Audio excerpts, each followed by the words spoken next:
Hello, Gemini rising. This is your September forecast. I'm going to do the whole month. Why not, right? So, what we've got up here is the calendar. I'm going to tell you, just like I did in the general, what all this means, but where it's at for you, okay? So, first of all, this past Sunday, Mars entered Libra. That's your fifth house of inner child joy, romance, and creativity. A lot of energy being put there, okay? But it's also with the flair of Libra. Libra is other people. How do other people affect that?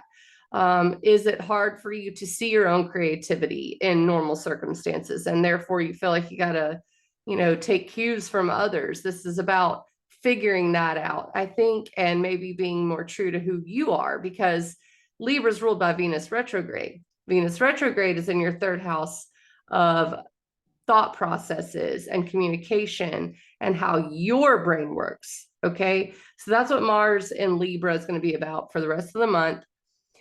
Today, the 30th, Wednesday, the 30th, is the full moon in Pisces. This is your 10th house of career, achievement, public reputation. There's a lot of work going on there right now. Okay. Saturn's hammering there. Your fourth house of inner emotional security, home, and family is where Mercury retrograde is and where the sun is. Okay. So there is this interplay between wanting to be more in your maybe inner world and needing to produce results in the outer world, and how tense that can feel. And it does feel tense with Saturn being there. Hopefully the full moon in Pisces shows you what you need to be redoing in the fourth house: home, family, emotional security, your inner world, Mercury retrograde, rethinking that in order to produce better results and get bring your dreams into fruition. That's what the full moon in Pisces is about for you. Then we've got Friday, the moon in Aries, opposite Mars. So this is going to be your 11th and 5th house. Networking and goals. That's where the moon's going to be, and how that affects you emotionally. Opposite Mars in your 5th house of inner child, creativity. It's like, hey, what do you have to offer the world? Okay. That's what we need to see. The third, Venus goes direct. Now, Venus is in your third house of thought processes, communication, and it's about, okay, now I've reevaluated what I want out of this area, whether I want to teach, whether I want to be doing the short trips thing. Am I involved in my community? The third house is also siblings. Am I speaking my truth? Am I being creative with my thoughts? Am I writing? You could say a lot of different things about Venus in the third house. But don't forget, it's square to Jupiter and Uranus, which is in your 12th house, which is retreat, reflection, and spirituality. That's where the moon's going to be even. Okay, so there is a sense that you're still trying to get very clear, but you're not quite sure exactly yet the direction to go with Jupiter and Uranus in your 12th house. But something spiritually inside you is changing, and therefore it's going to change the way you communicate and the way you think. The fourth, Mercury retrograde trines Jupiter. Mercury retrograde in your 4th house of home and family, rethinking something there. Trines Jupiter in your 12th house of spirituality, retreat, and reflection. So this may be a moment which you're like, yeah, I need to declutter in order to feel like I have the space to be in my what am I trying to say? Relaxation, really. How can I relax if I'm not spiritually aligned and my home and my family are not really aligned either? So it's about getting both of those things right. My spiritual life, my subconscious, my mental health, my health in general, and Mercury retrograde in your 4th house of home, family, and inner world, and your emotions. Okay. So how to basically spiritual hygiene, I think, is the best way to put that. And that's why I have a microscope and a telescope. It's like seeing the big picture, but figuring out the little things that need to be reworked. By the way, this whole week is good for that. It's going to happen again with the Mercury Cazimi trine Jupiter. 4th house, home and family, to 12th house, spirituality, retreat, and reflection. Okay. And inspiration and dreams. It's really abstract. The 4th house is not abstract, though, and that's where Mercury retrograde is. So if things are going wrong in your home and family area, Mercury Cazimi on the 6th comes in to give you a spiritual message and say, Here's what it's about. The Cazimi is 2:43 a.m. to 9:48 a.m. And the sun trine Jupiter, the 7th and 8th. Again, 4th house, home and family, to 12th house, spiritual retreat, reflection, and dreams. So, I mean, I have the moon changes in here. The 10th, the moon in Leo is going to be in your 3rd house, and it's going to light up Venus. It's going to square Jupiter and Uranus. So something to note, it's just going to bring those themes back up. Venus in your 3rd house of mental processes and communication and local community and teaching and learning. That's all 3rd house stuff. That's where the moon's going to be, square to Jupiter and Uranus in your 12th house of retreat and reflection. So it's like, which one wins, right? How do they come to an agreement? How do you have a busy mind and also have a quiet mind? Okay. The 13th and 14th, the moon moves into Virgo the 13th, which will oppose Saturn immediately. So this is going to be 4th house, inner world, emotional security. That's where Mercury retrograde is. That's where the new moon's going to be. That's where the moon is on the 13th, and the new moon is on the 14th, planting seeds in that area. My emotions, my home, my family, my ancestry, my roots.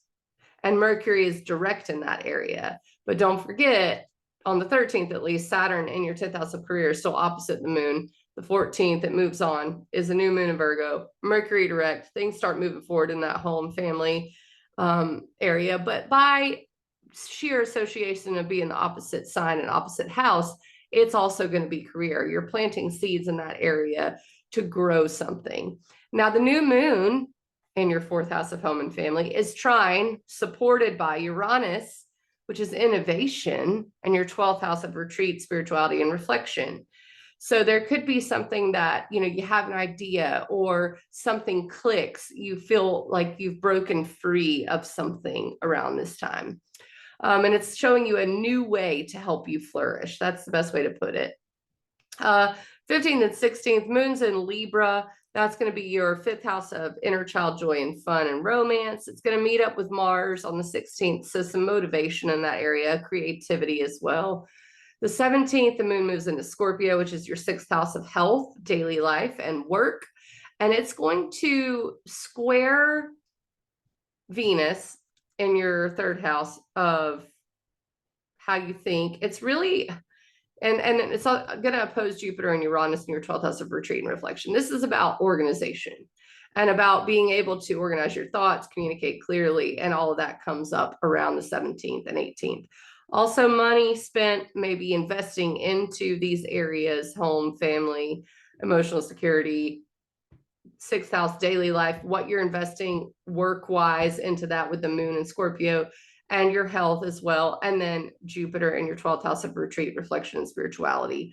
All 3 of those things are working around each other. The 19th, the sun opposes Neptune. This is going to be 4th house, home and family, to 10th house, career.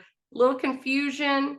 Neptune, that's why I have the clouds and fog. It can be a little foggy and cloudy. Don't push too hard that day. You're really meant to kind of relax and let go and trust. The 20th, the moon moves into Sagittarius. That's going to be your 7th house of relationships. It's going to square Saturn right off the bat on the 20th, and that is to your career area. So relationships and career may have a little friction on the 20th. The 22nd, the moon moves into Capricorn, which is your 8th house of investments, boundaries, empowerment or disempowerment. And it's going to, on the 23rd, square Mars in your 5th house of joy and fun. And so this is deep work. It's like the moon's like, yeah, but you have to deal with this baggage before you can move, you know, into this really creative, fun time, I think is really what it boils down to. Or you have to take care of this investment or this contract. And meanwhile, on the 23rd, the sun enters Libra, your 5th house of romance, inner child, creativity, and that 5th house being such a romantic feeling, and the moon being in your 8th house, which is shared resources, it's very serious. You could see the juxtaposition there, why the moon in 8th house, which is very serious, square the Mars in the 5th house, which is very lighthearted and wants to have fun, and how that can be friction. And then when the sun enters Libra, every Libra season is going to be romance and creativity for you from here till the end of time. So you can always note that. Follow your patterns. All right. 24th, moon in Aquarius. That is going to be your 9th house of travel and philosophy, and it will interact with Venus and Jupiter. Okay. So again, this very cerebral and spiritual stuff. 26th, moon in Pisces. That's going to be your 10th house of career and achievement. And it will conjoin Saturn on the 26th. So I guess that's something to note. Could be a lot of work that day or feeling like there's obstacles. The 28th, Venus squares Uranus for the last, third, and final time. 3rd house, mental processes, 12th house, retreat and reflection. How are those two things and the values around them, and how you communicate what you need, what your inner child wants, and then also your spiritual values to people and the changes that you're going through spiritually and how you communicate that to people. That's all Venus square Uranus. I have a chain breaking because it can be a surprise, right, with Uranus, but Uranus is also freedom. So any of those things. And then the 29th, the full moon in Aries, that is your 11th house of networking and goals. Okay. It's unaspected. And this is going to be an encouragement to bring, if it's a full moon, the sun is in your 5th house of creativity in Libra. So bring that Libran creative inner child play into the world at large with the full moon in Aries is really what is going to be happening for the full moon on the 29th. That takes care of September. I hope that this helps you guide your way through September. And if you have any questions, feel free to leave a comment, ecstaticastrology.com to book a session with me. I would love to see it. I will catch you on the flip side.